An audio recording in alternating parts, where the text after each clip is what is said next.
I'm just going to give a brief, there we go, a brief introduction really onto why we felt as a commission that this reimagining attitudes and changing the way that our society views disabled people and older people is so important to being as an enabler to seeing the change that Anna talked about we're wanting to see. So I think we can all agree that social care has been at the lower ends of the priority and has for a long time people have been asking for change and reform, and we've had lots of promises, and it's, you know, so we all know, I think, a lot of the problems that we're all facing in social care at the moment. And I think part of the reason for that has been it's not really been a political priority, but it's also not really been a social priority and seen as something that actually people are calling for in their own lives. You know, you're not hearing people writing to their, you know, ministers often say, I don't get any letters about social care, and it doesn't feel like something that people own and care about. And I think there are a few reasons for that. I think it's badly misunderstood. I think Neil will touch on this, but often when, you know, we talk to a member of the public, they will feel that it's about care homes and about older people. And actually we know that a third of social care users now are of working age, and we know that a lot of care, the majority of care actually happens out in the community and in people's own homes. But there's also a much wider aspect of social care than what people often think about, the kind of getting washed and dressed, rather than it being about people being able to live their lives and contribute to the society that we all want to live in. There is an element, I think, of the sort of denial factor that people don't want to think that they'll ever really need social care, and so they sort of don't really engage with it. But I think what we really heard a lot and talked about as a commission was around this idea that actually there's quite a lot of othering that's going on, and this sense that social care affects other people over there and it is not about all of us. And so we were quite clear that actually from the theology back this up, you know, that everybody matters. And I think from a rights perspective also, we would all agree that actually, yes, everybody has the right to a good, decent life. But that actually the way often social care has been talked about, and politicians talk about it, the media talk about it, and I think society, we often think about it, is it affects other people, it affects disabled people, it affects older people, but it's not about us and it's not about all of us.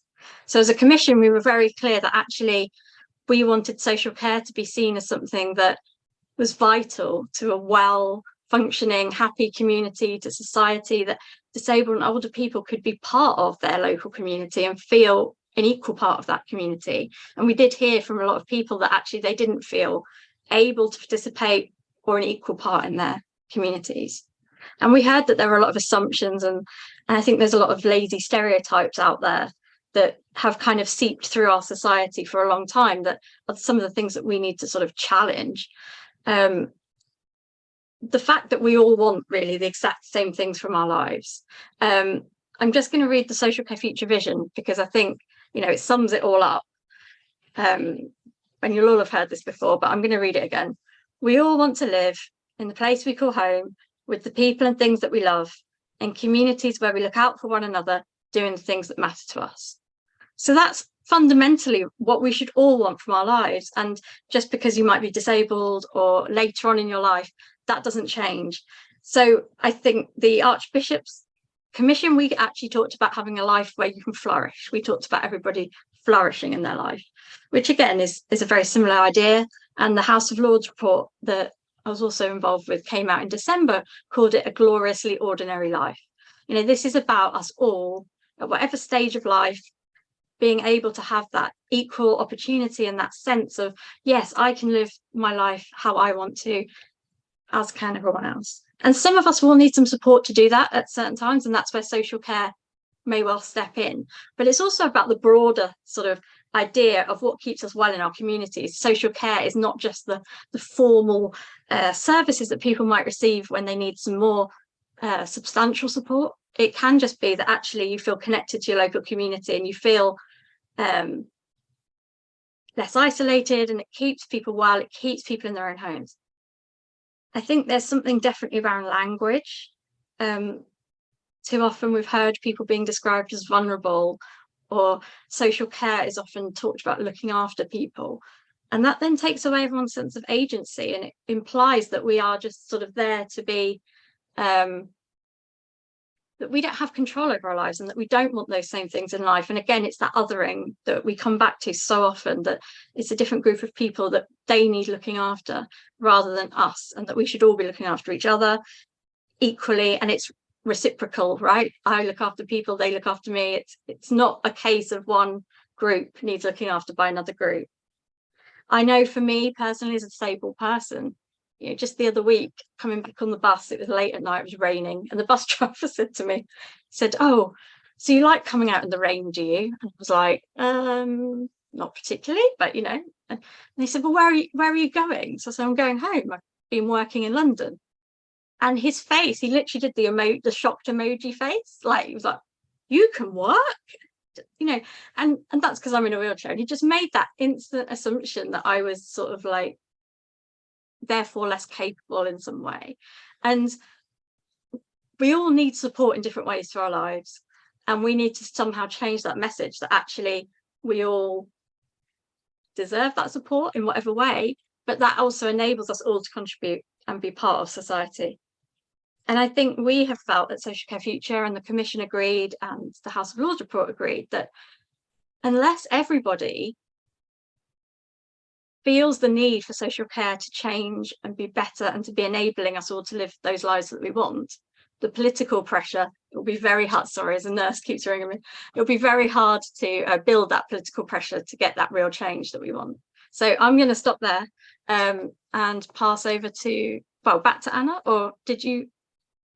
Yeah, no, thanks very much, Anna. And yeah, it's always really great to hear somebody else talking about the Commission's findings, because I often find I'm the one doing it. So it's great to hear, you know, you talking about some of the ways that we've, you know, hopefully suggesting that attitudes need to shift, as you say, from that sort of them to us, it being about all of us, this sense of a much broader definition really of all the ways in which we care and support one another, and that ultimately, you know, that great vision that you guys have put forward at Social Care Futures, which I think everybody's now getting behind, the idea of us living, you know, living an equal life, a flourishing life, a gloriously ordinary life. You know, there's some great terms out there, but you know, I think you've really helped to sort of show and illustrate just in a way how stuck we are, but really where we want to get to in terms of that attitude shift to social care. So that's really fantastic to get us off to a good start. So we'll go now to your co-convener, Neil Crowther. So obviously, Neil, as Social Care Future, you've done some fantastic work to, you know, understand that we were just talking about how social care is currently thought about by the public. You've had a look at how it's also talked about in the media. And obviously, you know, your vision statement is also part of a bigger piece of work to develop a new narrative. And I think now you're going to share some slides and maybe some video with us to just really give us a summary of all that brilliant work that you've commissioned, that you've done. And then we hopefully can hear a little bit about what you're planning to do next to hopefully help implement this shift that we so desperately need and want. So Neil, hopefully all the technology will work and you'll be able to share your screen with us. So over to you. Yeah. Thanks, Anna. Yes, just let everyone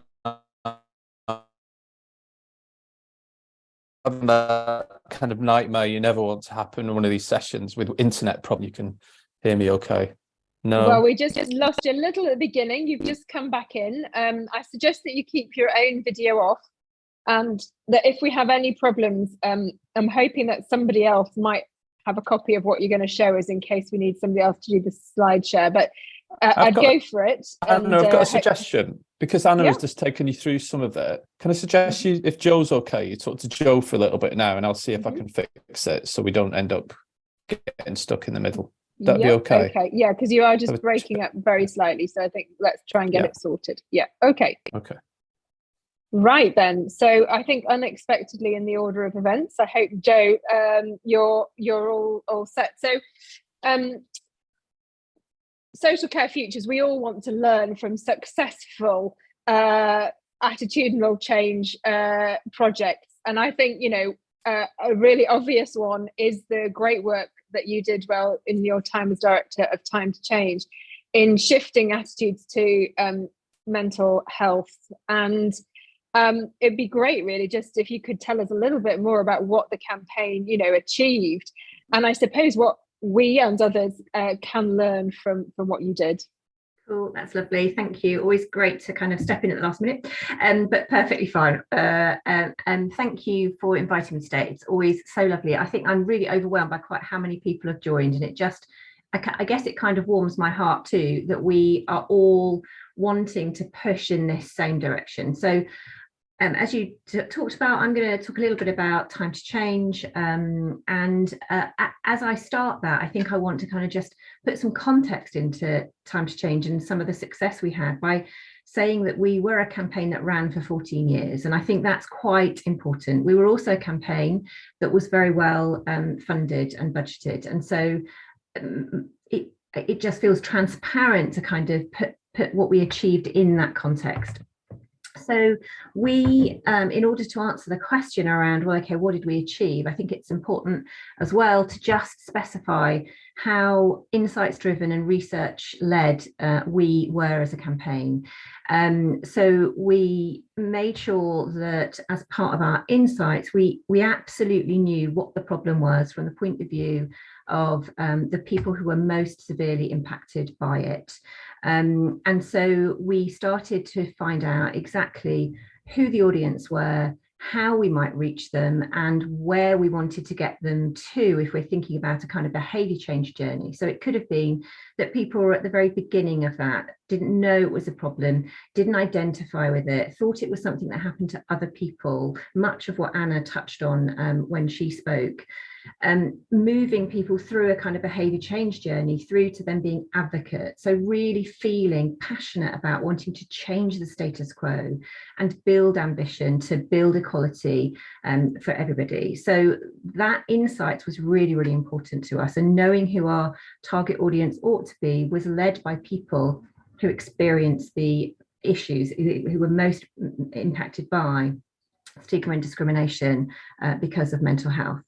So that's the first thing that we kind of did, and we evaluated. We had a number of different projects, as many of you will know. So we had a children and people's programme, an employer bit of it, a local communities activity. We also had sort of national social marketing and communications within the entire programme. And it was really important that we evaluated how well those bits of the programme did, because we needed to make sure that we were spending money wisely and that it was achieving the change overall that we wanted to kind of make. And then the final jigsaw piece for evaluation and insights was really that whole making sure that we'd independently evaluated the entire programme's outcomes over that sort of period of time that we were in, delivering. And that analysis over that period of time was done by the Institute of Psychiatry, Psychology and Neuroscience. So what does that mean that I can now tell you with some confidence about what we achieved in that time? Well, we know that since 2007, when we began, obviously we came to an end in 2021, we know that 5.3 million people had, in adults in England, had improved attitudes towards those of us who had experienced mental health problems. So that equates to about 12.5%. We also knew that there was a decrease in average levels of discrimination by about 15%, according to research that was conducted with people with personal experience of mental health problems that ran from 2008 to 2014. The other part of the picture that we needed to make sure that we were capturing was how impactful had involvement as somebody who has personal experience and has been involved in the campaign. What difference did that really make to their feeling more confident to challenge stigma and discrimination in their own lives, and when they experienced it or saw it for themselves? And we know that about that sort of level of confidence rose for about 69% of those who were involved in the campaign. And that's due to a number of things, really. The first is that champions, as we called them, people with personal experience who wanted to share their stories and be involved in campaigning, felt a sense of community. So building the ability for people to come together, not as single voices, feeling isolated, trying to kind of, knock at a hard shut door, but to be part of a cacophony of voices that can make that difference. They also were able to kind of signpost to resources, so they didn't feel like they were championing the cause on their own without backup from somewhere else that was able to kind of support them with the work that they were doing. And they also told us that the kind of credibility that came with being a Time to Change champion, to be going out and presenting in workplaces or in schools or in their local community and being able to say, and I'm a Time to Change champion, was also really helpful in them building that confidence. And we also had measures around reach and engagement. So we know that with our workplace programme, we reached 12,000 employers who signed the Time to Change pledge, and knew that we had a touch point with almost half of all secondary schools in England, which equates to about 1.5 million young people over the course of the time we were active. We also knew that we had local communities that were going out and campaigning and making the national campaign suitable for their micro locality, their community, whatever way you wanted to kind of badge community. If we take the social marketing campaign, the big thing that people would have visibly seen potentially, we know that, let's say in 2019, as an example, that we reached about 55% of the adult population. And then, of course, that's for our core audience. That's trying to get people to pay attention to this as an issue and move on that behaviour change journey with us. But we also delivered Time to Talk Day as a kind of activity for warmer audiences, for supporters, for people who had something to say about it, who were already on that journey and were nearly up at that kind of advocate stage. And again, we had great success with that, and it grew year on year. So we know that we, trended #1 on Twitter, which is a really big deal apparently.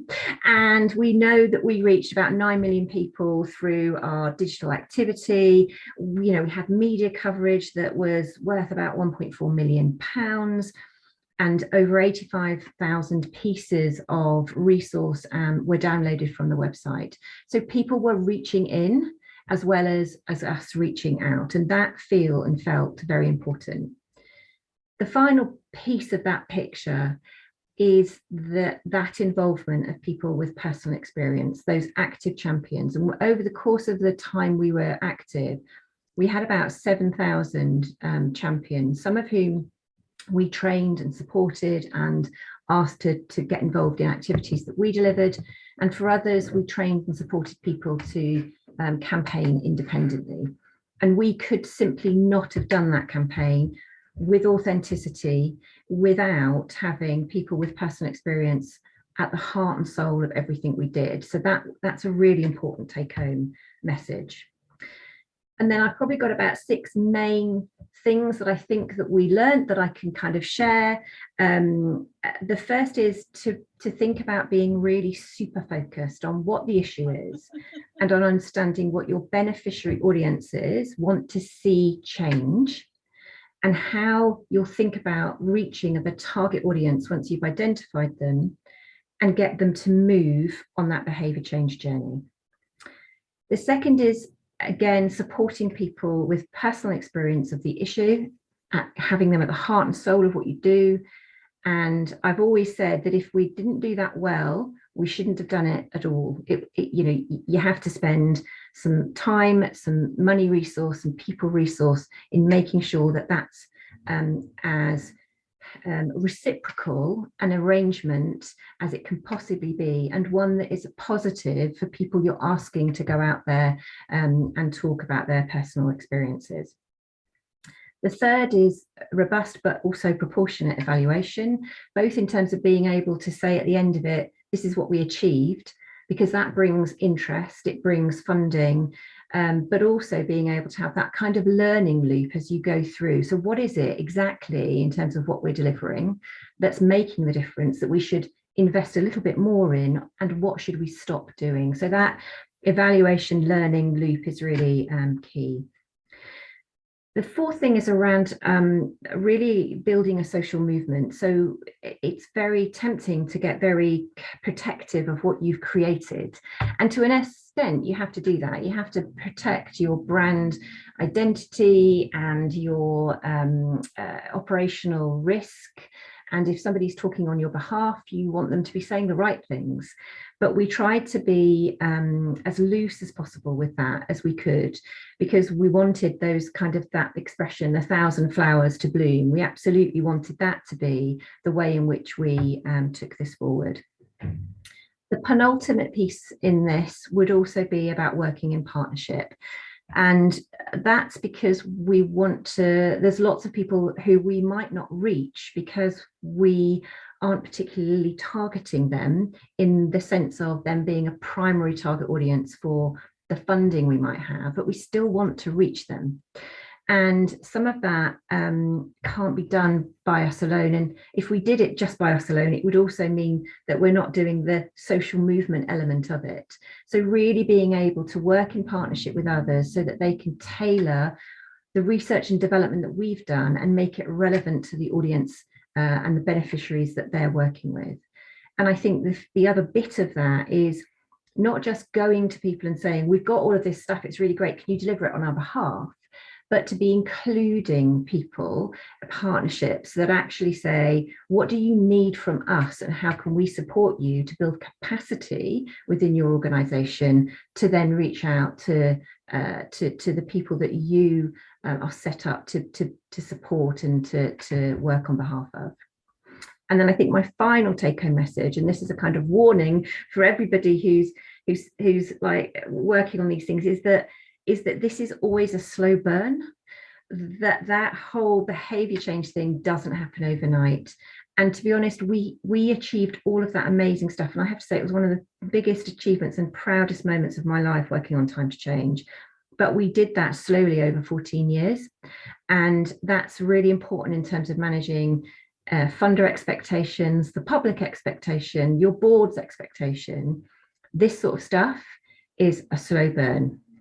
So super focused, supporting people with personal experience, robust but proportionate evaluation, build a social movement, work in partnership, and definitely remember, this is all a slow burn.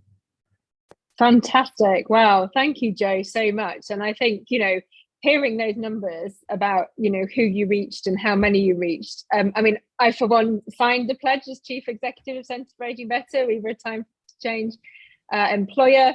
But I feel like so many of us are in the same way touched by mental health in our families, and I think you did a lot to help really open that up, so that it was widely recognized. And I think in a way it's helpful to remind that with care and support, we're probably at the beginning or pretty close to the beginning of that 14-year journey in really shifting attitudes. So helpful in a way for those of us who are very impatient that this should all change and change quickly, but hopefully your idea that we should all sort of come together and work in partnership and sort of build that social movement, I think are all really, really useful lessons. And obviously we have the benefit of your learning, so hopefully that might accelerate and we don't have to necessarily we'll have to do some test and learn, but obviously we can learn from what you did as well. So thank you for sharing your thoughts, and obviously you're going to stick around for the Q&A at the end. I think if it's all right, I'm going to actually go to Emma, our other external sort of, as it were, speaker, before coming back to Neil, right, to sort of, so we end up with a social care future sandwich, but if that's okay. Because I'm a former colleague of mine, obviously I was chief exec at the Centre for Ageing Better, and there for some of the beginnings of this work around how do we tackle attitudes to age and ageing. And it's really delighted to sort of, in a sense, welcome back my colleague Emma Twining, who's now Director of Policy and Communications at Ageing Better and leading this work on ageism. And as we said in the Archbishop's report, we do think the sort of common cause, I guess, between changing attitudes to care and support and changing attitudes, underlying attitudes to ageing and to disability. And so we're really keen to really hear, Emma, how what you've been exploring and learning about public attitudes to ageing and older people. And as far as you're able to share them, your sort of plans for tackling this and telling us a little bit more about the campaign you're hoping to run and what you're hoping to achieve. So I can't actually see you yet on my screen, but I'm hoping if you speak, then you'll pop up. So great, over to you, Emma. Thank you very much, Anna. And just to say, I'm really delighted to be here. As you say, there's so much overlap between attitudes to ageing, older people and social care. So I hope that, you know, what we've learnt on the journey that we've been on so far can be helpful in some way or spark thinking or opportunities for collaboration.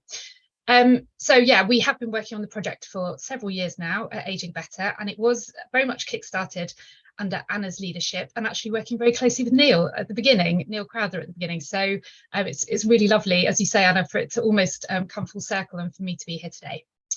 So we started the project very much with the hypothesis that attitudes to ageing in this country seemed very negative, and that this must affect the way that people think, feel and act. And not just affecting us all on an individual level, but affecting policy and practice around ageing. So skewing the way that policymakers think and leading to us as a society really overlooking the very clear needs of older people and the fact that we have an ageing population and we need to respond to that. So it was a really important problem for us to explore at Ageing Better. Our organisation is working with lottery funding, but in a time limited way. So we're working up to 2030 currently. And so we have a relatively short time to make a difference. And our mission is all about making later lives better for people. We've got a focus on the age group 50 to 70, because that's the cohort we really want to bring about change for. And a real focus on people who we know are most at risk of not having a good experience of ageing. So the more we looked into it, the clearer it became that these negative attitudes and the culture around ageing was really a fundamental barrier to all of the work that we were trying to do, all of the big policy changes we wanted to see, all of the messages we were putting out. So we set out to try and find out exactly how the public felt about ageing, where some of those messages might be coming from and what they were exactly, and not just about ageing and older people, but the big demographic shift that we're experiencing. How are people hearing about that and how are people thinking about that? And so in terms of that kind of portrayal of ageing across different parts of public life, we looked at a few key sectors that we thought, you know, we'll have a stab. We think these are probably the ones that have a really important role in terms of shaping attitudes. So those were media, politics, advertising, charities and charity campaigns, and social media. And we did this huge piece of discourse analysis. So we looked at thousands of texts, media articles, Hansard, TV ads, charity campaign materials, social media platforms, and we compared all of those to standard English. And what we found were a few common narratives. So those were that older people and ageing are commonly associated with physical decline and ill health. Older people are frequently characterised as vulnerable and dependent. And we were doing this around the time of the pandemic. So of course, we saw that really turbocharged in the media with lots of talk about over 70s being automatically vulnerable. Our ageing society framed very much as a growing burden and a source of intergenerational conflict. So this idea that there's this constant competition for resources and that older people are doing very well, thank you very much, at the expense of younger people, and older people generally are much more affluent. And then again, coming up similarly in COVID, we saw older people being talked about as a separate homogenous group. And apologies, Anna, I missed the first presentation, but yeah, I think that's something that you guys also see and we have in common in terms of social care. We also saw some other themes. So ageing and older people conflated. So ageing very much being seen as something that happens to older people, and old being a destination rather than a lifelong process that's happening to us all. this idea of successful aging. So in direct contrast to those frailty and illness narratives, we had stories popping up of older people running marathons, people looking decades younger than their age, really defying their age in some way. And that really kind of promoted the idea of how aging is self-determined or largely self-determined, which of course we know is absolutely not the case. And compassionate ageism, which again, I think that's probably something that we see a lot in health and care settings, to be perfectly honest with you. So often very well-meaning, but damaging. This idea that older adults are kind of high in warmth, but low in competence. And that can lead to feelings of pity and people being patronised and infantilised. And I don't know about you, but if you know that term and you know that concept, you see it all the time. So yeah, so we saw that a lot. And then generally speaking, there was this issue of underrepresentation.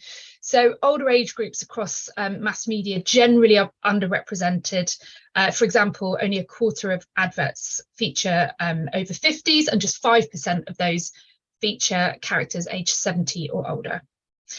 And so when you combine all of those things, so infrequent portrayals, where older people are portrayed, they are drawn from these kind of negative or outdated stereotypes of what it means to age and be older. Those ideas and stereotypes become much more potent and concentrated. And they seem particularly strange when you consider that older age groups are actually, as well as becoming greater in number, becoming much more diverse in terms of circumstances, interests, ethnicity, sexuality, and lots of other ways. So I could talk a lot about this data, but just to zoom in very quickly on policymakers, because I think that's potentially an interesting group for this webinar.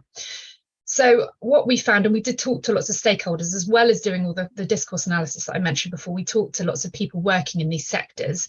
And when I say policymakers, we talk to, you know, I mean it in the broader sense, we talk to MPs, senior government officials, peers, and people working in around those kind of spheres. And we perhaps unsurprisingly found that the way that group talked fell into a few interrelated themes.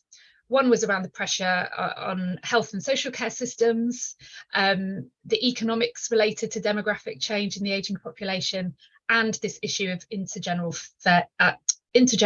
fairness. So those were the three kind of key things that came up in discourse for that sector. And the stakeholders we talked to in that sector agreed, and they said that, you know, they mostly do frame ageing population as a crisis. And, you know, there's a reality to that, isn't there? They're there to try and solve problems. But it's this repeated idea and these repeated stereotypes of older people being a burden, later life and the demographic change that we're experiencing being a drain on society, that just feeds into these very damaging ideas of ageing, you know, on an individual level. So we built up a fairly clear picture of what those negative narratives were. And then we talked to the public. And again, there's so much data from this that I could tell you, but I'll give you a few headlines. So it was clear that some of those, many of those stereotypes did come through in the way that the public felt about ageing and older people. So half of adults said that they thought UK society was ageist. So great that that's recognised. Interestingly, people in their 70s were the most positive about ageing. More positive than any other younger age group. And in our focus groups, the oldest participants focused far less on the perceived physical impacts of ageing than any other age group. There was a common theme amongst those older age groups that they didn't necessarily feel as old as they were. They said they felt young inside, and that phrase, "you're only as old or young as you feel," came up frequently. People in their 50s and 60s, interestingly, were the least positive and the most negative about ageing across all of the age groups. And we think in part probably because of the life stage they're at, you know, overstretched probably from working and caring, maybe still with children who are dependent on them, maybe also looking after parents and other relatives. And, you know, not considering themselves old, but thinking, you know, that old is round the corner, and feeling really worried by that prospect, probably because all of the things they see and hear every day. And the youngest age group, unsurprisingly, were the second most negative and the second least positive. So in the focus groups, We heard a lot about how they linked ageing to decline in dependency on the states and on others. And they saw older age very much as characterised by frailty, vulnerability and dependency. And that's compared at 43% of 18 to 34-year-olds said that, and that was compared to 28% of over 70. So there was a real difference between older and younger age groups. Men tended to be more positive about ageing than women, perhaps highlighting the fact that, you know, women have a very particular experience of ageism and social expectations around ageing.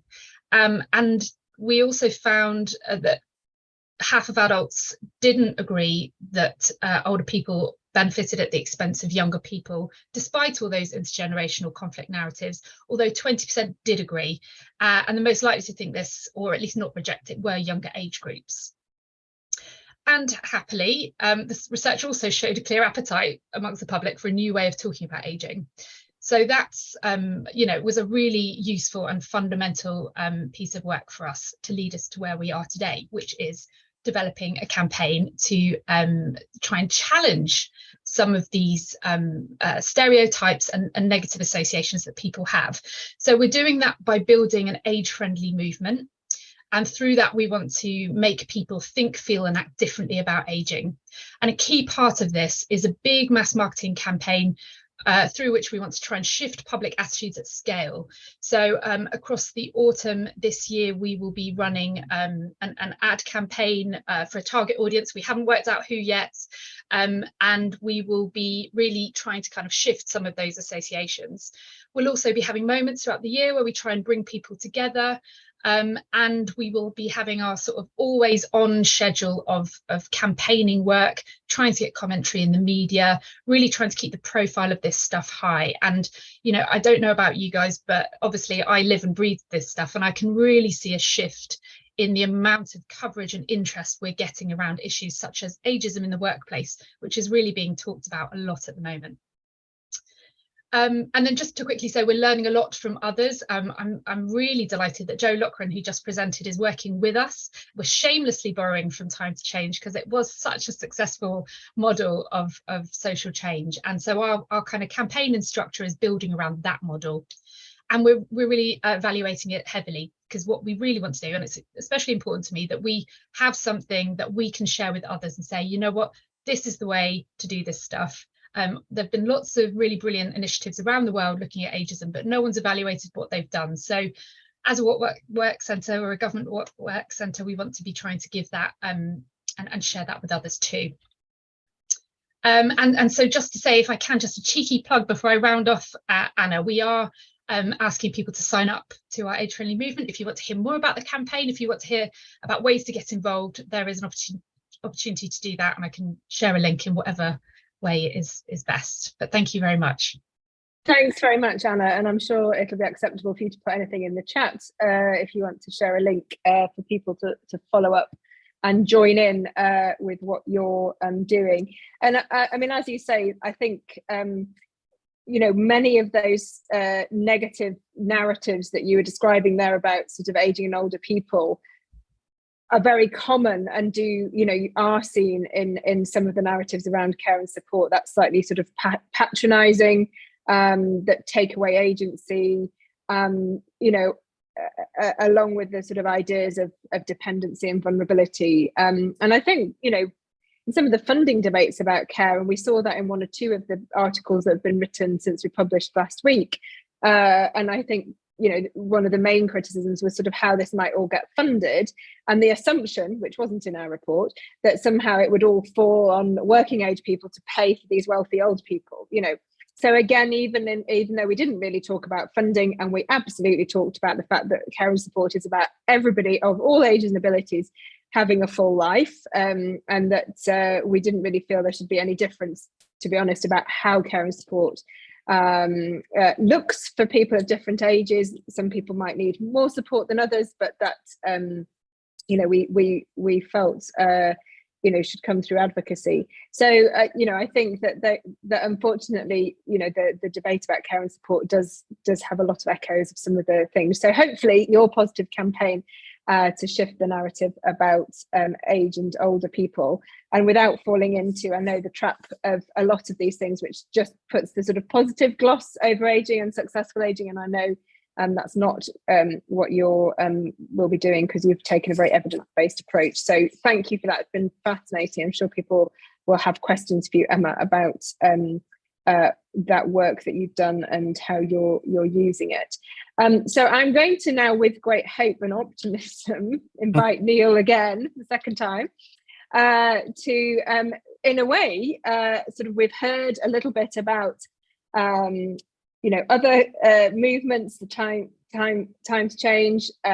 We've heard there about the work that Centre for Ageing Better is getting going. You've done your own research as Social Care Futures. You've got your own ideas about shifting attitudes and narrative, about building a social movement. So over to you, Neil, to hear more about that. Okay, thanks, Anna. Can I just check that I'm coming through okay? Because I've been having all sorts of difficulties. Yeah, no, you're coming through loud and clear. Okay, I'm very nervous about tempting fate while sharing slides, so I'm going to kind of reduce those down a little bit so I don't do that. Well, thanks, everyone. I think that's actually worked rather well, that I kind of come in at the end, because a great deal of the learning that we're drawing on, that we're using, is based on the kind of work that Joe did, work that I was involved. No, we are losing you, Neil, I'm afraid. We've got red bars against you, and you are definitely breaking up a bit. So do you want to just try with your video off? I know that is not great for lip reading, but I'm hoping that there is transcripts for anybody who might need it. If we can just try you again. Do you want to speak with your video off? Yeah, can you hear me now?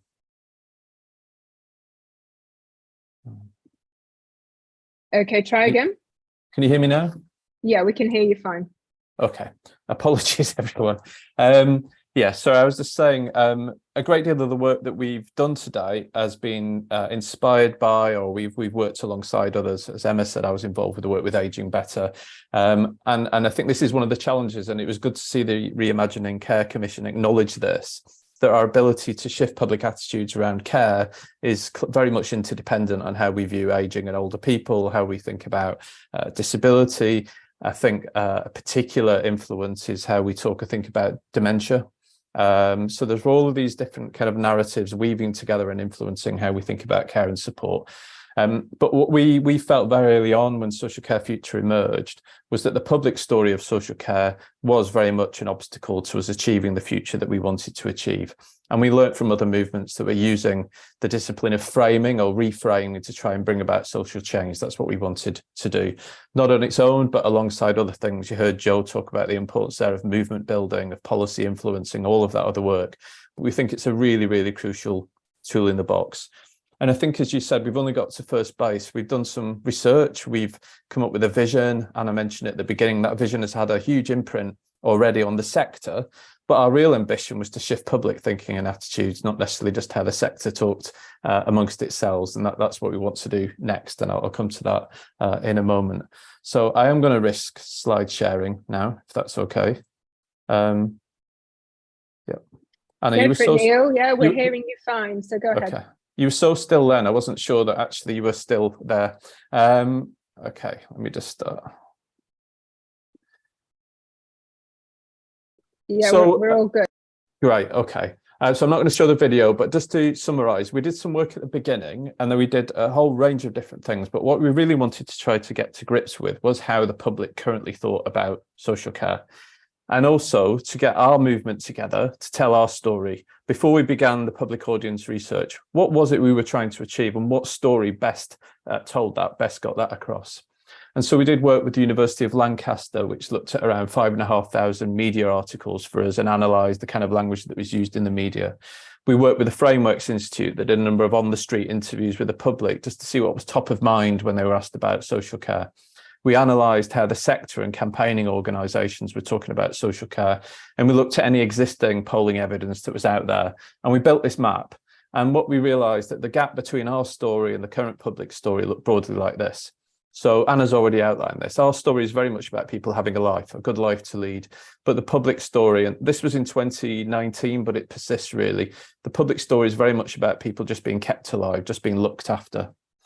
We very much saw social care as a vehicle to live that good life. Social care then and now, even more so in the current stories around hospital discharge, is very much positioned as a destination. Social care is somewhere you go to, and we needed to change that. Our story, and I think this is quite in common with the Reimagining Care Commission, was around social care being around caring about and supporting each other. The current public story is very much about looking after our most vulnerable. It has embedded in it that othering, that paternalism that was referred to by Emma before. Our story is about nurturing relationships and connections. The public story imagines social care as a single sector or industry delivering a service to people.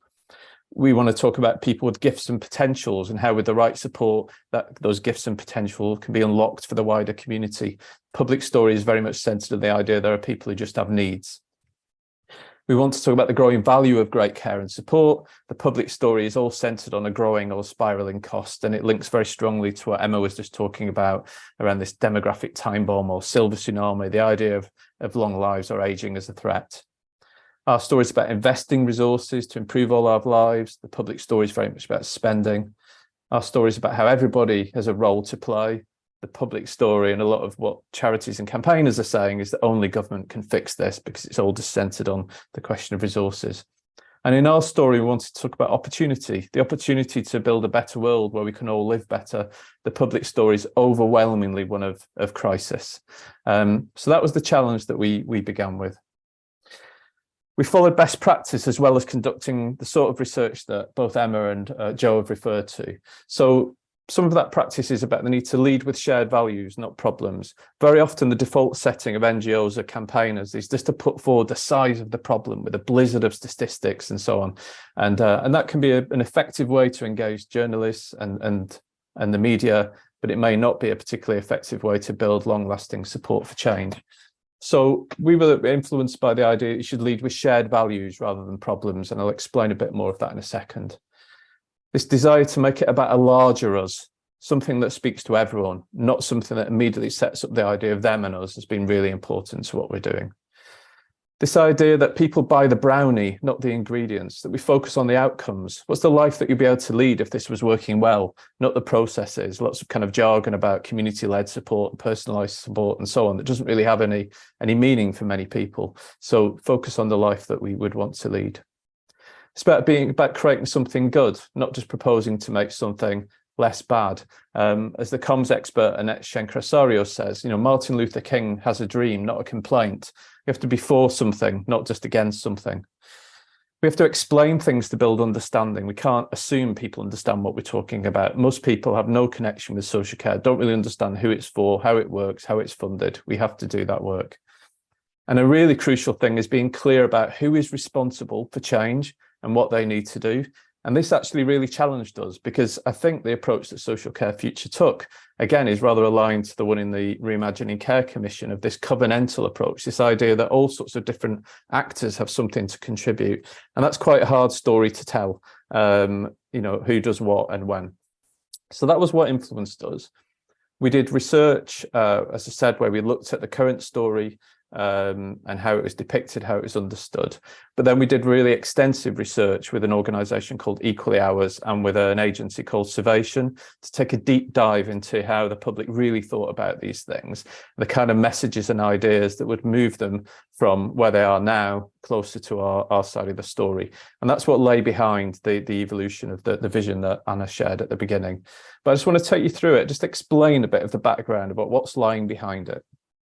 So this one is, I think, the one that a lot of people will now be familiar with. It's really kind of caught on. It's a lot of local authorities are using it as their overall objective. The Labour Party have used it. The Alzheimer's Society have used it. It's been used in Parliament and elsewhere.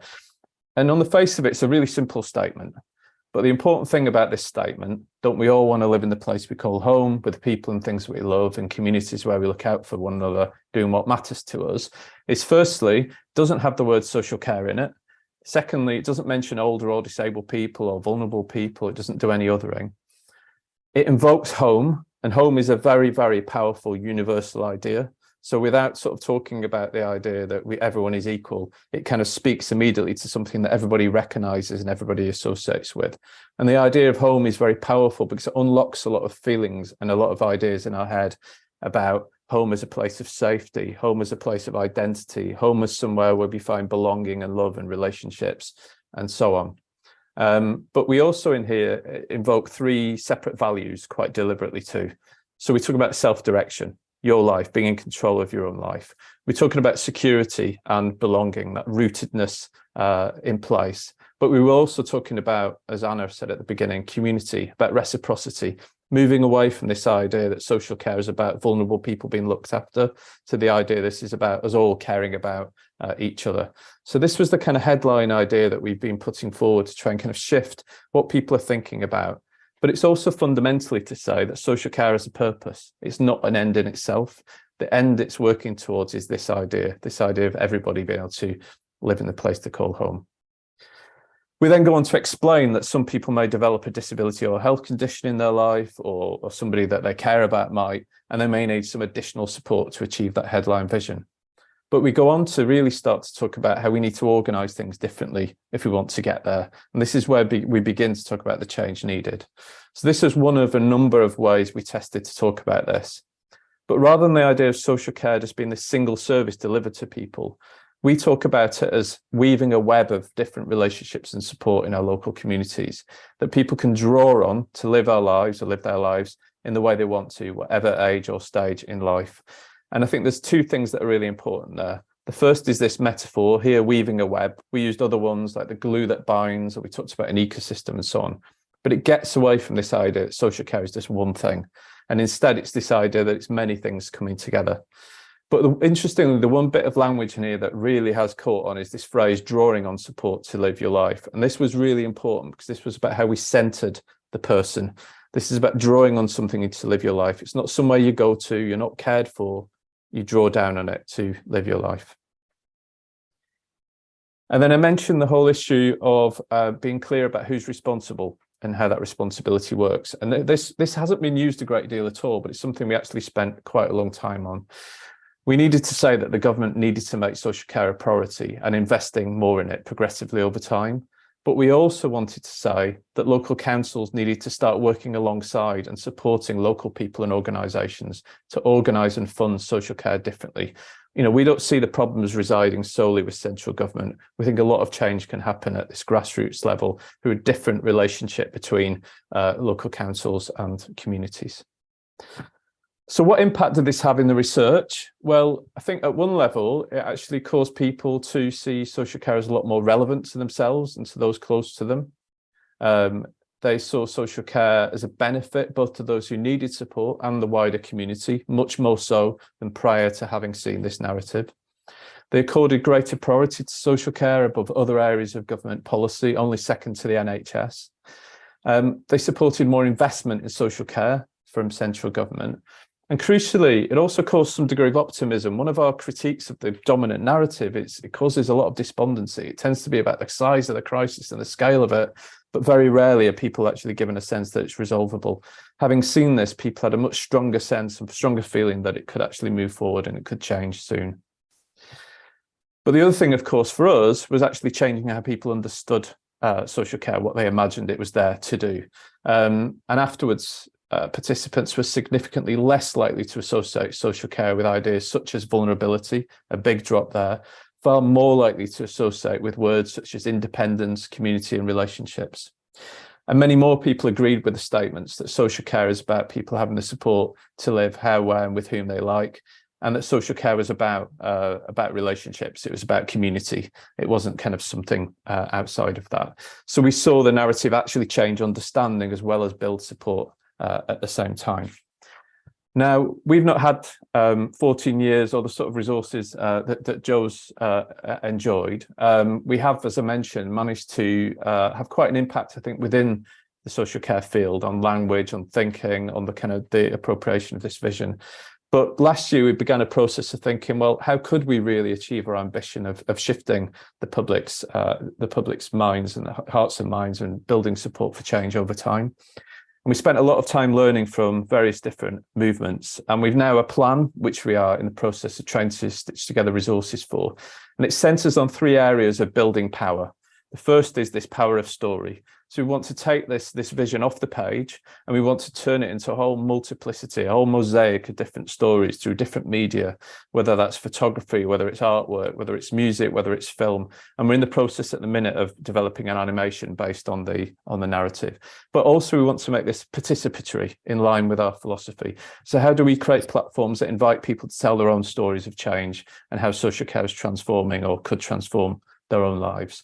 And we also want to actually build the power and the voice of people who themselves draw on support in the mainstream media and elsewhere, on platforms debating the future where still too often that voice is absent. So we're about building a movement for change nationally, but also at the local level. So we want to look at community organising, how we build power at the local level for people to use these tools and affect change. Then the third area, which I think is really important, is the idea of social care future as a cultivator of change. How do we bring different actors together to create new conversations that might help us move towards this change over time? But we very much are, as the other speakers have said, thinking about this over a long-term horizon. We're thinking around 10 years, really, to begin to make any real mark on this. We've had a good start, but that's our plan. But yeah, I'll leave that there and take any questions and apologise for the technology. No, well, thanks very much, Neil. We heard you loud and clear, and so that's good. I mean, we may try you with your screen back on for the panel. So I would just invite, all the panelists, if they want to sort of get themselves ready to unmute, so that we can open up a conversation. And I've been sort of keeping a little track of some of the questions coming up. There's 1 or 2 that are fairly direct about what the Archbishop's Commission had to say on a couple of key policy areas, which are actually things that sort of are in there but fall outside this area we're talking about today on attitudes. So, you know, we have made some quite radical suggestions about moving towards a universal entitlement, an independent review of charges that would firstly look at the fairness of charging, affordability, and over time potentially set out a timetable to get rid of charging. And certainly we've got quite a lot in there about some of the workforce things that need to change, in line with many other organisations that are calling for better pay, recognition and support for the workforce. So I just wanted to, you know, just acknowledge those, because obviously for some of you it's the first time you've heard about the Commission's recommendations. But I do really want to encourage us, given we've got such an experienced panel here who are experts in this particular thing, that we made recommendations about, which was the need, not that those other things shouldn't happen and must happen, but that part of creating, I guess, the impetus, the will, and the for change is that, you know, we needed to make this shift in attitudes. So there are a couple of questions that come up that I do think you know, relevant to this, but please start posting other comments or questions in the chat. And I think the technology allows, if you prefer, rather than typing, just to sort of put your virtual hand up. I can't see everybody, obviously, in the screen, there's 100 people, but if you do find the in the reactions, I think it is now, the raise your hand. If you do that, I will try and come to a few of you as well, but we've got a bit of time. So one of the themes that's come up in the chat is about segregation and the extent to which segregation on the basis of age, ability, you know, having day centres and children's centres, that you know is part of a sort of problematic aspect of this attitude that we maybe need to challenge. So would any of you like to sort of come on this question of how do we in a sense rethink spaces and places and challenge some of the segregation that we have as part of this in terms of attitudes? Anna Severite, do you want to say anything about this? Yeah, I mean, I think it's a really big problem. I think because we've traditionally used some of those models, for a lot of people in society and in the sector, I think that feels like the norm, and an acceptable norm. And I think that then further reinforces this idea of kind of a different group of people, or it just creates a physical separation, which then further reduces that kind of natural interaction and people being part of the same community. So I think we definitely need to challenge segregation and you know, sometimes I hear people talking about new care models, and then they talk about like new models of housing with support, but really they're talking about just a slightly different institution. And so it's like, well, how do we create the conversation about, well, actually, what do we want to see, and what do those different models look like, and where can we find the good examples? And but I suppose that is happening in one bit of work, in a way, talking about how we change the sector bit. And then we need to have that wider conversation with the public about, well, actually, we want everybody to be able to live in the wider community and not have any of the segregation. And how do we start that conversation with the wider public about the fact that there shouldn't be the need, or there is no need for this segregation. Emma, what about you? You're promoting a sort of age-friendly. How intergenerational is your age-friendly? What do you think about this age-friendly movement? Is the campaign? It's a really, really important question for us, because obviously and going back to what Jo was saying in her presentation, it's really important that we're really laser focused when we do that campaign on a particular part of the population who we want to shift the attitudes of, and we'll work that out by our audience insights work that we're doing at the moment, you know. And I think, yeah, we are absolutely, we'll be really shooting ourselves in the foot if we don't make the campaign something that resonates with all ages. Ultimately, as the organisation Centre for Ageing Better, my business and our business is in trying to shift attitudes around aging and the older age, other end of the age spectrum.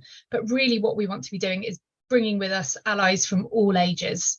And so that will be a real priority for us as we develop the campaign. Great. So one of the other questions was, obviously within the sector there is quite a patchwork of providers, and we know some of the sort of challenges that the care workers are facing. We've heard that from the Resolution Foundation's recent research. So maybe a question for you, Neil. You're a more, I guess, I was going to say user-led, people-led organisation. How do we make sure that this, the whole sector comes together and unites, I suppose, in this movement for change? Well, I don't think it's straightforward. I think most of us have experienced that. And I think, you know, one of the questions that maybe persist and we think about is whether, in fact, there is one sector, or it's even helpful to imagine one sector to begin with. So whether that's actually a useful goal.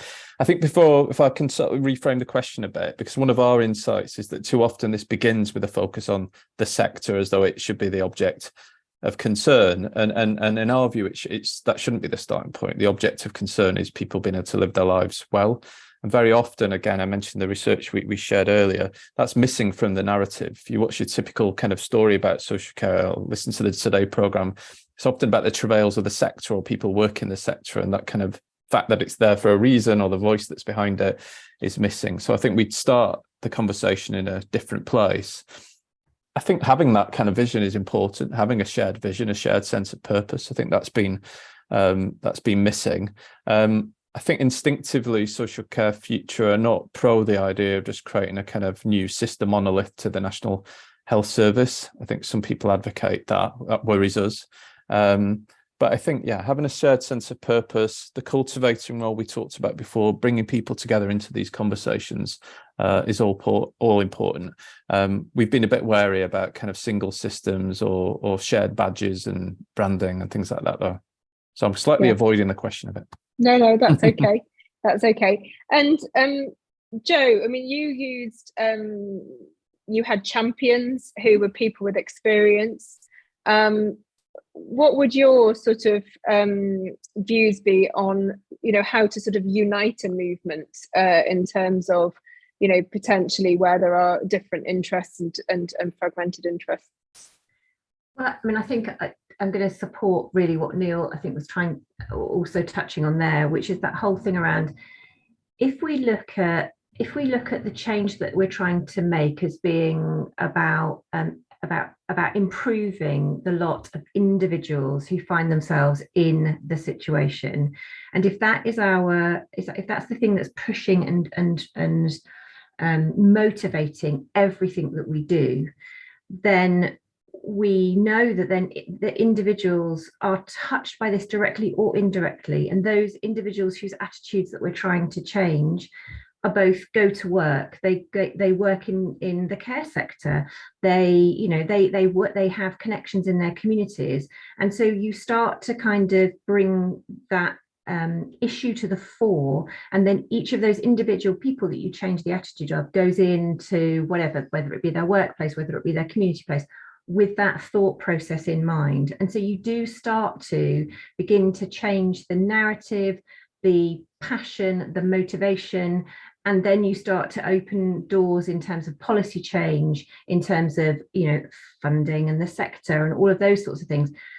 And that's why I just want to reiterate again, you're starting small and moving things slowly but surely. And yes, there are some big wins that we might want to kind of grapple with and change, but ultimately we've got to be proportionate in terms of what we've got in terms of funding to deliver some of this stuff, in terms of a resource that will back it all up. But yes, the sharing of personal stories, the case studies, being able to capture people's actual experience. What does this feel like? What is this burning platform we want everybody to be passionate about, is absolutely key. So obviously one of the things with involving, the Archbishops had sponsored our report. We've had an interfaith session today following the report, obviously trying to take the debate about care and support wider than the sector. What are the thoughts do the panel have about how we can reach beyond the sector and really tap into other audiences and other routes to get, I guess, that shift in attitude? So starting again with Anna Severite. I think we had a session, I'm going to say it was before Christmas, but time is strange at the minute, with some experts from the US talking about how you can use what they call pop culture. But I think really for me, it's about how we get these messages out beyond like the sort of broadsheet newspapers or kind of but out into the real world, into everyday life.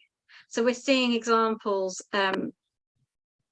we're seeing more sometimes now, more disabled people, for example, on television, like on Strictly and things, but we never really see examples of somebody, say, with their personal assistant, or or talking about how actually social care is just a part of their life, and that just being normalized as a part of a sort of everyday life.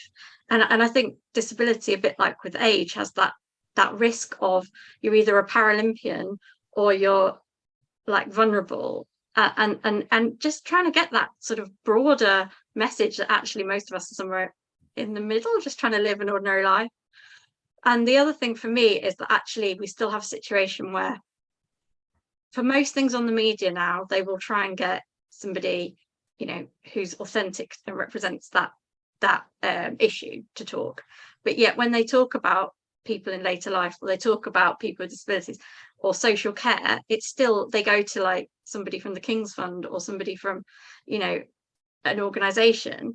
And it's not to say that those organizations also shouldn't have a voice, but actually for me, it's how do we get those voices of genuine lived experience out there as leaders and experts, and not just there to tell the sub story.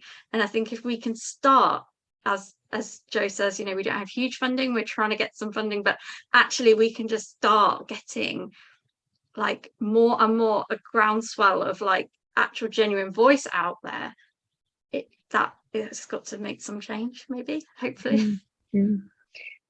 Jo or Emma, do you have thoughts again about how we might, or how Social Care Futures, might reach sort of beyond the sector? Yeah, maybe if I just quickly start, because I completely agree with everything that Anna was saying. And I think one of the things for Aging Better that has been almost the sort of simplest and most powerful thing we've done so far is our image library. So we call it our age positive image library, but it directly responds to the fact that, as I identified in the talk earlier, people at older age groups just aren't represented in public life, and where they are, they reduce to stereotypes. So the point of the image library is to give everyone free access to images that show a much more diverse range of individuals and experiences of aging. And it started really small with not much money, and it really is one of the most successful things that we've done, certainly from the comms side of our work, and we constantly get good feedback. So I'm not suggesting it's something you can necessarily develop overnight, but it's sometimes a small thing like that could make a big difference. Thanks. Jo, anything to add? Yeah, I think there's a couple of things really. The first is that whole point about working in partnership and trying to get out a bit further. And some of that, sometimes you have to, when you're starting out, you have to kind of take that opportunistic view of things. So who is it that you might have a kind of audience sweet spot that you share, that you might go, and sometimes that's only slightly outside of the sector, but it's still outside of the sector. I think the second thing is around that Anna touched on, around that kind of lived experience leadership and getting that out as far as possible, so that it's about creating advocates in places you wouldn't expect to necessarily see advocates for this sort of stuff. And then I think the third thing is around normalizing the issue at hand, which is that this affects everyone. It's either affecting you now and directly, it's either affecting you now or in the future indirectly, or it's something that we will all be looking at into the future. And I love the idea of thinking about this as drawing down care and support rather than that thing of it being a destination. Thank you. The other sort of couple of questions or issues that are coming up is sort of thinking about the provider sector. So we talk in the Archbishop's Commission a lot about these sort of, different culture and attitudes actually within providers. We do see some positive examples of that in the not-for-profit sector. I just wonder, if that's also a target really for some of the messaging and vision, and how can we amplify the good bits of the sector, where the provision, I guess, is more in line with the Social Care Futures vision, and shift the bits that aren't. I don't know, Neil, if you have any thoughts on that. Yeah, and indeed, local authorities actually, and I know you've got your community of practice, so maybe I'll just tee you up to mention that as well. Yeah, well, in fact, I'm in the Northwest because I'm working with a council tomorrow that want to change their story for their local population. We've got really good examples of what Bryony Shannon is doing in Doncaster, and a number of other councils are thinking about that. We're running sessions with them next year. These bodies do have an imprint on how the local public or the national public think about these things. But also, I should have said when I was talking about the vision, one of the things that was really important when we were testing that with the public through the research we did was to have real live examples. And so when we were talking about this idea of stitching different relationships and support together, we gave them examples of things like personal assistance or shared lives or community circles or local area coordination. And we explained them. People have to sense that this is a believable plan, not just some kind of long-term aspiration. And that's been very much Social Care Futures' mission. It's not that these things aren't happening, it's just they're not happening enough. And we believe if we could do more of it, we could actually change things. So being able to actually point to what's possible is absolutely key.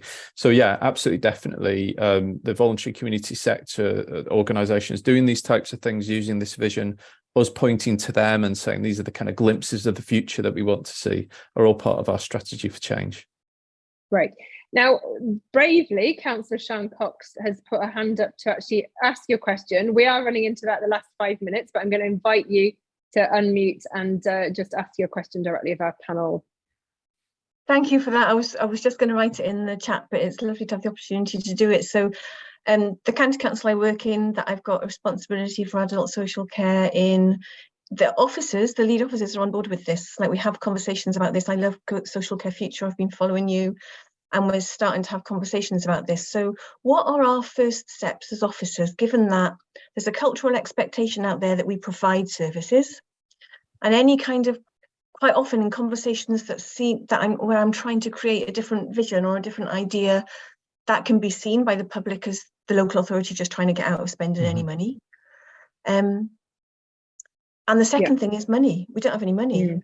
So what can we do as our first steps to try to change the public's perception of it, given that we're actually in a culture where we're expected to provide services and the budget's set and there's hardly any money in it in the first place? How do we move forward? Thank you very much. Great question. I'm not going to go back to everyone, but I think we're just going to give Neil and then Anna perhaps the opportunity for a last word in response to that, and anything else you'd like to say before we close. Neil. I think it's about, we've talked a lot about communication as an act of kind of saying things to people, but we've not talked a lot about listening. And I think that's one of the absolute fundamentals. I mean, I think there are good examples of the work that's going on in Doncaster now, or the work that Donna Bryant was led in Wigan a few years ago with the Wigan deal, which is about a different conversation with local people about what was going to be possible and the different roles that different people might be able to play. I'm not going to say it's straightforward. I think one of the things I mentioned is up here doing some work with a council, and they're thinking about this a lot, is just to tell individual stories. I think when we sort of talk generically about these ideas like strength-based conversations or asset-based support, they can just sound like ways to kind of cut services.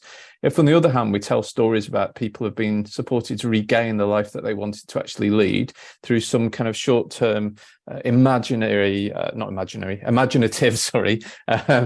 bit of support, then that kind of changed things. So you have to offer that kind of reassurance, otherwise people will worry, I think, sometimes that this is, you know, smoke and mirrors for something bad. Anna? Yeah, I mean, I don't doubt that it's a very hard time to be trying to work within, you know, providing sort of social care in an area. I suppose I hope that if we are successful in some of this, it would support people like yourself in your area having those conversations. But I also think there's something about talking to other areas that have done things differently. So we have got, as Anna said, a community of practice with, I think, 20 something councils trying to do this differently in their areas. But I think it's something about trying to learn from others that have done it. As Neil said, using examples, telling stories. It's not an easy thing. And as Joe said, it won't be a quick thing either. I don't think you can go from nothing to all in one go, probably, because you have to bring people along with you as you go. So yeah, there's not a quick fix, I'm afraid, or like a kind of 5-step plan, but yeah, it's worth doing. Well, thank you very much.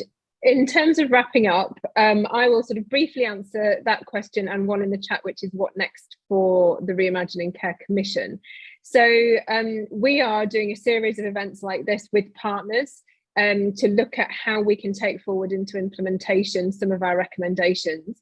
We've obviously been, you know, even before the launch, briefing this into different political parties, you know, working with LGA to get this out to local authorities, and, you know, working with other partners in the voluntary community sector. And there also is a commitment from the Church of England, you know, to take action on the areas that we recommend for them too. So we will be working through the different areas of recommendations to get them implemented. And this is the start of that on the one about rethinking attitudes. So please do stay in touch both with Social Care Futures, join the movement, sign up for Aging Better.